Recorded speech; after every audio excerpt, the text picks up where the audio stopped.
Salut à tous et à toutes. J'espère que vous allez bien.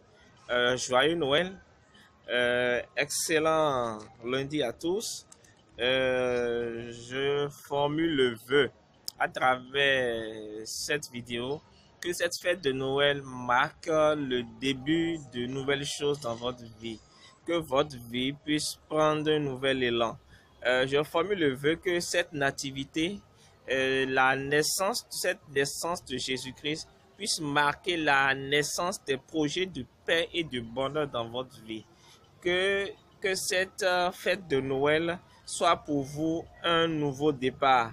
Un nouveau départ pour une nouvelle destination, pour de nouvelles victoires, pour de nouveaux combats et pour de nouveaux défis et pour de nouvelles victoires. Voilà. Donc, sachez que ce sont mes vœux, mes souhaits pour vous. Et sachez que ces vœux, ces souhaits n'ont aucun sens tant que vous ne posez pas des actes. Donc, vous devez savoir ce que vous voulez, poser des actes en harmonie avec ce que vous voulez. Et donc, dans cette vidéo, je voudrais vous parler d'un défi que tous les entrepreneurs rencontrent. Si tu es entrepreneur, tu dois comprendre, tu dois avoir vécu des situations où tu cherches à satisfaire les gens.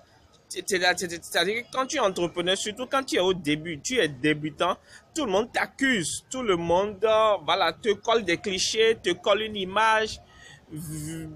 En fait, les gens te salissent.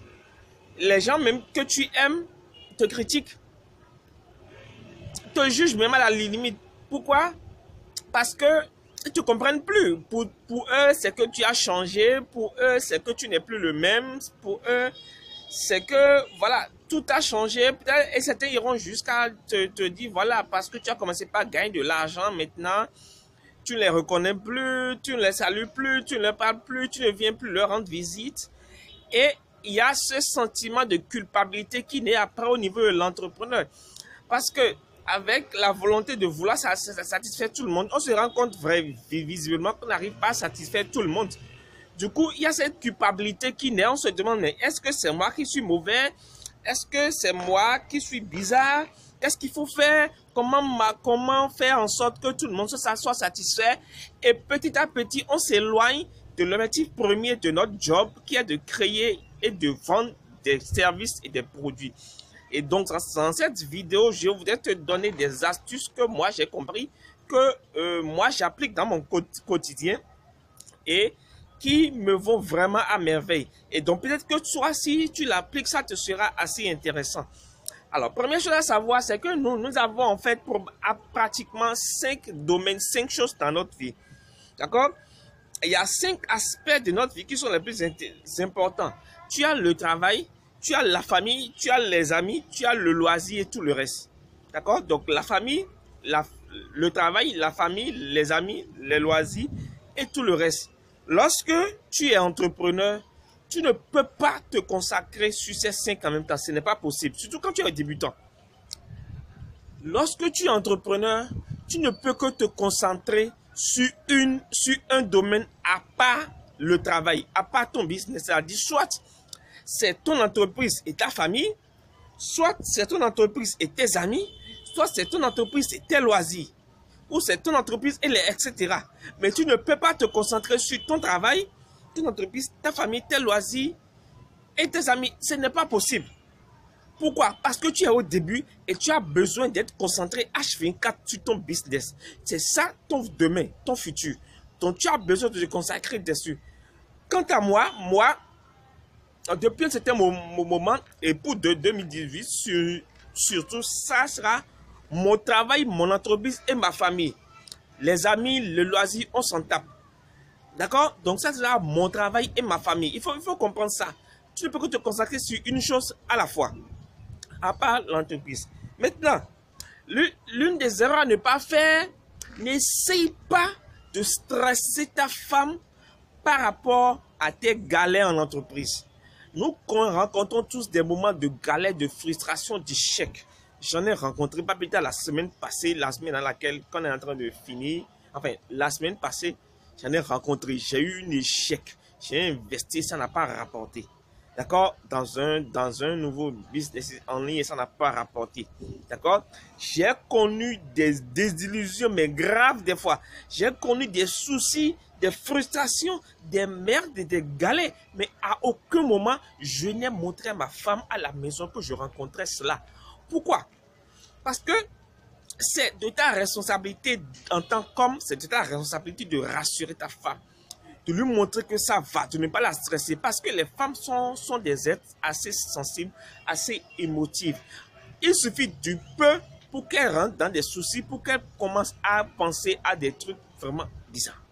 Donc, c'est de ta responsabilité en tant qu'homme de rassurer ta femme, de la protéger et de l'aimer. Et donc, par rapport à ça, quelles que soient les galères que tu rencontres, il faut savoir quoi lui dire. Je ne dis pas de cacher des secrets à ta femme, non. Mais je dis, il faut savoir quoi lui dire pour ne pas la stresser. Donc, première chose, quand tu es entrepreneur, ce n'est pas toutes tes galères d'entrepreneur que tu racontes à ta femme ou à ta chérie. Première chose. Deuxième chose, évitez de faire rêver votre femme. Lorsque vous êtes entrepreneur, évitez de lui faire croire, de lui donner l'idée que vous êtes le prochain Bill Gates, que vous allez devenir Bill Gates en un an. Ce n'est pas vrai, ce n'est pas possible. D'accord? Ce n'est pas possible. On sait tous que quand on commence, c'est la galère. C'est au moins 3 ans, minimum 3 ans de zone de turbulence par lesquelles tu vas passer. Et tu vas passer, tu vas boire. Et donc, par rapport à ça, tu ne peux pas dire à ta femme que tu es le prochain Bill Gates. Ce n'est pas possible. D'accord? Donc, sois réaliste quand tu parles à ta femme. Montre-lui qu'il y a un prix à payer. Montre-lui qu'il va falloir s'armer de patience. Montre-lui que vous allez devoir être persévérant. Montre-lui que vous allez devoir vous discipliner sur certains plans. Montre-lui que vous allez devoir faire des investissements, épargner pour le futur. Montre-lui qu'il y a un prix à payer. Mais ne lui dis pas du jour au lendemain, on va s'enrichir. Non. Parce que le problème, c'est que quand tu lui donnes un délai et que tu lui t'enrichis à bout de ce délai, mon gars, il va te mettre la pression. Elle va te dire, mon gars, il faut changer de boulot. D'accord? Ensuite, erreur fondamentale que je vois beaucoup d'entrepreneurs faire. Ne prends jamais la vie de ta femme pour prendre une décision dans ton entreprise. Je vais nuancer, j'arrive. Ne prends jamais la vie de ta femme pour prendre une décision, que ce soit ta femme, que ce soit un membre de ta famille, que ce soit même tes amis. C'est valable pour tous. Ne prends jamais la vie de quelqu'un, fût-il ta femme, pour prendre une décision dans ton entreprise. Supposons que tu veux nouer un partenariat. Ne demande pas à ta femme, qu'est-ce que tu penses de ce partenariat que je veux nouer? Non. Tu noues le partenariat et tu l'informes. Pourquoi? À moins que ta femme soit entrepreneur, esprit, corps et âme dans les tripes comme la mienne. Par exemple, elle est entrepreneur et elle comprend vite un certain nombre de réalités par rapport au risque. Mais si tu n'as pas une femme comme ça, si tu as une femme salariée, si tu as une femme fonctionnaire, ne te hasarde pas à lui demander son avis sur des décisions que tu veux prendre dans ton entreprise. Pourquoi? Parce que lorsque tu demandes l'avis de quelqu'un de proche à toi, fût-il ta femme, par rapport au fonctionnement de ton entreprise, le problème c'est qu'il ou elle va te donner son avis. Et quand elle te donne son avis, elle s'attend à ce que tu l'appliques. Elle s'attend à ce que tu fasses ce qu'elle a dit. Et si tu ne fais pas ce qu'elle a dit, eh bien, tu auras des problèmes par rapport à ce qu'elle a dit que tu n'as pas fait. La maturité qui consiste à donner son avis, à donner des conseils à quelqu'un et se foutre totalement si la personne va l'appliquer ou pas, mais c'est une maturité assez extraordinaire que beaucoup de femmes n'ont pas. Et beaucoup de tes proches n'ont pas. Le simple fait qu'ils ne sont pas aussi entrepreneurs. Donc, il faut prendre en compte ce paramètre-là pour pouvoir demander des conseils à ta femme par rapport à ton business. Dernier conseil que je m'en vais vous donner. Ça, c'est quand vous voulez vous marier. Et quand vous êtes entrepreneur, quand vous voulez vous marier au plan juridique, ne commettez jamais l'erreur de faire la communauté de biens. Quel que soit l'amour que vous avez l'un pour l'autre, ne faites pas la communauté de biens. Faites la séparation de biens. Pourquoi? Parce que l'entrepreneuriat à la base, surtout quand l'homme est entrepreneur, l'entrepreneuriat à la base, c'est du risque au quotidien. On ne souhaite pas. Il peut y avoir des situations où l'entreprise tombe en faillite, officiellement tombe en faillite, ne peut plus rembourser, a des dettes, ne peut plus rembourser et doit fermer. Dans ces conditions, on en arrive généralement à vendre l'entreprise pour pouvoir rembourser ses dettes. Et des fois, quand par exemple c'est un établissement, même quand c'est une SARL, la responsabilité personnelle du promoteur est engagée dans l'entreprise. Donc il arrive des fois même qu'on mette la main sur le patrimoine personnel du promoteur. Et lorsque vous faites la communauté de biens, c'est que ce qui appartient à l'homme appartient à la femme et vice versa. Et donc du moment où on met la main sur ce qui appartient à l'homme, on met la main aussi sur ce qui appartient à la femme. Qu'est-ce qui est conseillé? Lorsque vous voulez vous marier, faites toujours la séparation du bien. Mettez tout ce qui est patrimoine familial, tout ce qui est maison, voiture, terrain, champ, ferme, tout ce que vous voulez, tout ce qui appartient à la famille, tout ce qui appartient à votre famille, mettez-le au nom de votre femme. Tout ce qui est même compte bancaire, tout, mettez-le au nom de votre femme. Je sais. Elle me dit, ah, et si elle me laissait? Mariez-vous bien, voilà. Et puis prenez vos dispositions. Ok, voilà. Et tout ce qui appartient à l'entreprise, que ce soit l'entreprise de la femme, que ce soit l'entreprise de l'homme, tout ce qui appartient à l'entreprise, vous pouvez même ne pas prendre en compte l'entreprise de la femme. Tout ce qui appartient à l'entreprise, tout ce qui appartient à l'entreprise reste dans le patrimoine de l'homme. Ce qui fait que le jour où quelque chose se passe, on doit saisir les biens de l'entreprise et les biens de l'homme. On ne peut pas toucher à la maison, on ne peut pas toucher à la voiture, on ne peut pas toucher à ce qui appartient à la famille parce que ce n'est pas au nom de l'homme. D'accord? Voilà quelques conseils que je voulais vous donner ce 25 décembre dans cette vidéo par rapport à comment gérer sa vie personnelle et sa vie professionnelle en tant qu'entrepreneur.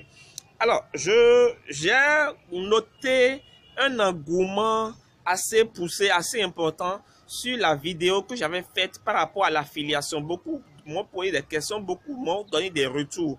Beaucoup veulent aller loin, beaucoup veulent comprendre plus de quoi il s'agit. Et donc, j'ai décidé de vous donner toute une formation dessus. Je ne sais pas encore comment ça va se passer. Est-ce que ça va se passer? Je vais faire des séquences. À des moments, je vais prendre peut-être un mois ou deux, faire des séquences et vous donner tout sur l'affiliation. D'accord? Ou soit je vais lancer une formation, les gens vont s'inscrire, je vais le faire en cercle fermé, toujours en ligne. Je ne sais pas encore comment ça va se faire. De toute façon, avant que je ne commence la formation, ça sera probablement gratuit. Probablement, mais ça dépendra. Ça dépendra d'une seule condition. Je vais essayer de faire cette formation à une seule condition. Quand j'aurai atteint 500 abonnés. D'accord? Quand j'aurai atteint 500 abonnés. De quoi on va parler? On va voir essentiellement 4 modules. Dans le premier module, on va voir comment dénicher les niches rentables, ce qui marche, les produits qui marchent. Je vais vous donner les 3 secteurs qui marchent en matière d'affiliation. Les 29 niches qui marchent en matière d'affiliation, je vais vous les donner. En module 2, on va voir comment automatiser son business. Comment faire en sorte de créer un business en termes d'affiliation qui marche même quand vous dormez. D'accord? Qui vous génère de l'argent même quand vous dormez. Troisièmement, je vais vous montrer comment vous pouvez attirer un maximum de visiteurs sur votre site. Comment vous pouvez attirer un maximum de visiteurs sur votre blog ou sur votre page de vente. C'est important, je vais vous le montrer. Quatrièmement, je vais vous parler de comment convertir le maximum de personnes qui viennent sur votre page, sur votre blog, sur votre site. Comment les convertir en acheteurs, donc conversion maximale. Et en bonus, je vais vous parler, je vais vous donner un bouquin, je vais vous donner le support de l'affilié de cette formation. Je vais vous donner ensuite un bouquin sur comment utiliser PayPal depuis l'Afrique. Quel que soit le pays où vous êtes, même si l'utilisation de PayPal est interdite dans votre pays, je vais vous donner les astuces que j'utilise, que j'ai utilisées, que j'ai découvert récemment, que j'ai appliquées et qui marchent.